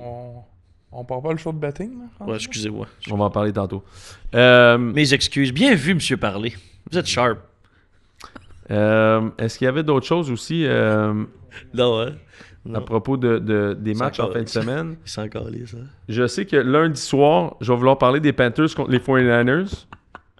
Moi, j'ai beaucoup de choses à ce niveau-là. Ah, ben là, commence pas. Ok, continue. Eagles-Cowboys, ça reste un match de division. Évidemment, j'aime toujours les Cowboys dans cette optique-là. Puis, honnêtement, les Cowboys, là, c'est quand même nice, là, ce qu'ils ont fait, là. Ouais. Je veux dire, ils sont une meilleure équipe, là, que si Micah avait commencé l'année en début d'année, je pense. L'addition de George Pickens est extraordinaire. C'est ça. Ouais, mais ça n'a pas de rapport avec Parsons, ça. Ouais. Non. Donc là, toi, tu penses que le fait que Person n'est pas là, ça les rend meilleurs? Le fait qu'ils ont été chercher Quinnen Williams, Frank Clark, plus 2 choix de premier tour, qui peuvent négocier l'année prochaine pour donner à quelqu'un qui aille chercher Mendoza ou n'importe qui, ou quelqu'un qui veut monter, je sais pas quoi. Tu sais, genre, comme quelqu'un veut monter à 11e, pogner le bonus de cette année, là, genre, quelqu'un qui peut être 3e ronde, qui monte 11e, genre. Je pense qu'ils peuvent faire de quoi avec ça qui est quand même intéressant. Je pense pas qu'ils sont si loin que ça, hein. Pour vrai, là. Ah non, mais moi, je trouve que le trade, ça les ramène plus proches, mettons, d'un Super Bowl pour le futur. Parce que des first round pick et tout, mais de dire qu'ils sont meilleurs sans Micah Parsons, je serais pas nécessairement convaincu. Mais pas sans, mais avec l'addition qu'ils ont faite. Moi, je pense que si Quinnen Williams puis Frank Clark jouent à un bon niveau, ils règlent plein de dossiers, là. Puis ils ont fait starter une recrue la semaine passée, là, leur rookie draft pick, là. DN. Jouait extrêmement bien. Overshawn est revenu, c'est un tabarouette d'athlète. Il joue, je veux dire, ils ont quelque chose à faire avec cette défensive-là. Là. Puis ils ont des joueurs, là. Ouais. Puis ils peuvent encore peut-être faire quelque chose d'autre, un splash pendant la saison morte. Ils ont quelque chose à dealer, là, tu sais. Puis les Commanders sont pas bons. Ouais. Fait que c'est qui la deuxième place du NFC East l'année prochaine? C'est les Commanders, les Cowboys ou les Giants? Commanders, c'est tellement décevant, par exemple. Parce que Très l'année passée, tu sais, c'est comme Cinderella. Ils sortent de nulle part, se rendent au championship game. On l'a vu, ça, comme avec CJ Stroud, là. On l'a vu l'année 1 de CJ Stroud, l'année 2, l'année 3. Ouais, mais CJ, je suis quand même convaincu. Tu lui donnes une bonne ligne, puis il peut redevenir... Mais on essaye, mais il marche pas tant que ça, là. Mm. Il y avait Laramie Tunsil, puis ils l'ont tradé. Je sais pas, là. On va-tu au show de bête? On peut aller au show de bête. On avait-tu quelque chose d'autre pour cette semaine qui semblait intéressant? Qu'est-ce qu'il y a? C'est un peu tard, là. Il est quelle heure? Oh! On finit ça là? Oui. On s'en va au show de bête? Mais non, mais... Oui. Non. Show de bête. OK, go. On se voit tantôt. Ciao. Ah, mec, j'ai pas le temps, man. Non? Je peux pas finir... Le show de dette, il va déraper.